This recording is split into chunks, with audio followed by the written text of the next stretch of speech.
hope that we are at a point in 10 years where technology more or less is really common to everybody, like energy nowadays.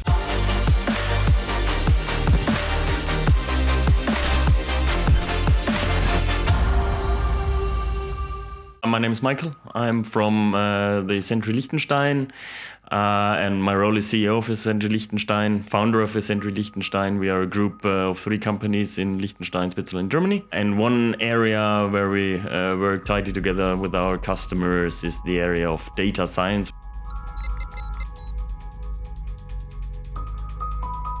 One of the highlights was the speak of, I think his name was Pascal from StarMind, because it was very interesting to get an insight of somebody who comes from the neuronal space and now is working on tech.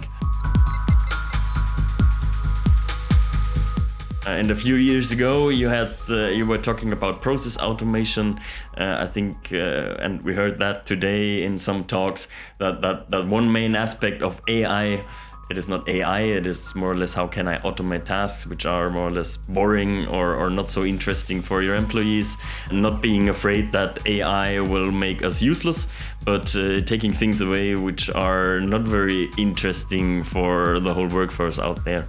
So I think this is one main aspect where we have to look at. In my opinion, as a company founder and someone who is working together with customers, we have the big chance in our days with the growth of technology, digitalization, and so on, to get a bit deeper dive how we could modernize some processes which are very manually today to a more comfortable way, how also customers can use those processes.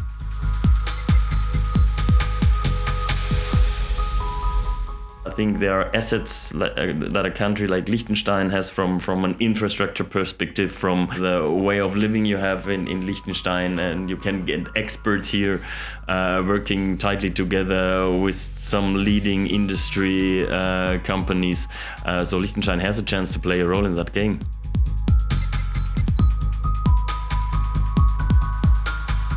And technology has a lead in how we manage our lives. So I think AI will have a big impact in our daily lives if you look at the way how we manage what we do. But I think we are one step too far away to have prognosis what will be in 2 or 3 or 5 years that concrete will change our society.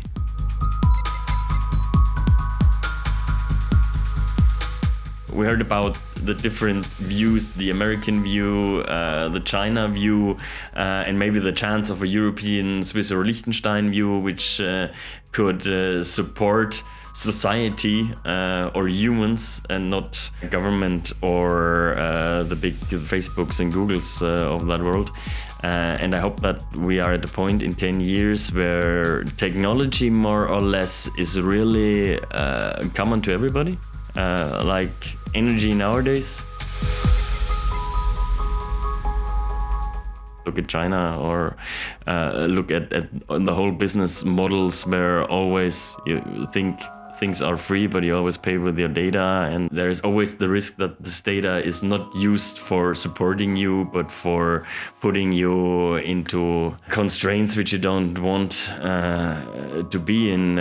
But I think that is depending on government or on the country, on everybody, that we are always aware of that risks, that we know what is happening behind the scenes, and that we'll find a way that data works for us and not against us. Thank you so much for watching all the way till the end of this video. I really hope that you were able to learn something about artificial intelligence, or how some people call it human-level artificial intelligence, and how the experts perceive the conversation will change over the next 10 years. Make sure you maybe watch another video, and thank you so much for watching, and I'll see you in the next one.